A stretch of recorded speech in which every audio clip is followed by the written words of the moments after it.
church that led to the formation of the deacons in the first place was really, when you boil it down to brass tacks, was absence of unity. Right? Caused by grumbling and complaining of these Grecian widows who felt they were being overlooked and even shortchanged in the daily distribution of food. Well, the office of deacon was God's answer to their problem. All right, so with the help of the first 7 deacons, peace was restored, and the church in Jerusalem resumed. And very encouraging verses follow that. If you go back and read that today, how it just straight from there, straight from enacting these deacons in Acts 6, the church increased in growth. And just like those first 7 deacons, you are charged with preserving the unity that we enjoy in this church. And Chris, I want you to understand that may very well be the most important thing you do as a deacon.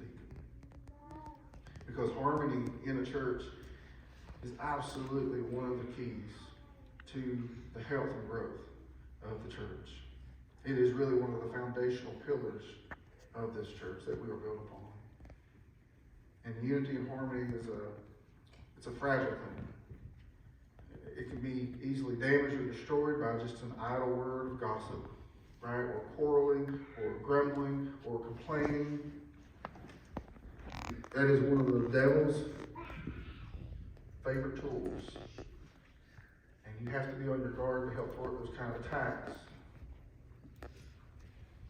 There was a pastor who once received a letter from another pastor in Africa who made on a mission trip, and the pastor said, "We need prayers very badly in this area. The devil is working mightily," he said, "because the first people to work in this station left the gospel and started quarreling." And he says, "You know, where there is quarreling, the devil is there." All right, and so we need to remember that quarreling and grumbling are not spiritual gifts. They're not. They're not mentioned as spiritual gifts. All right? It doesn't take any musical ability to always be harping on something behind someone's back. All right? And so, Chris, deacons like yourselves, and Bob,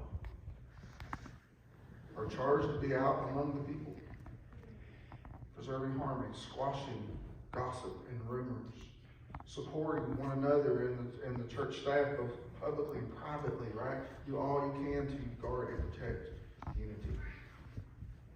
The truth is, when a person becomes a deacon, or a pastor for that matter, they forfeit the right to promote division in the life of the church in any fashion. I don't think any Christian really. Right, so when things come up that are divisive, it's time for the deacon who believes that Jesus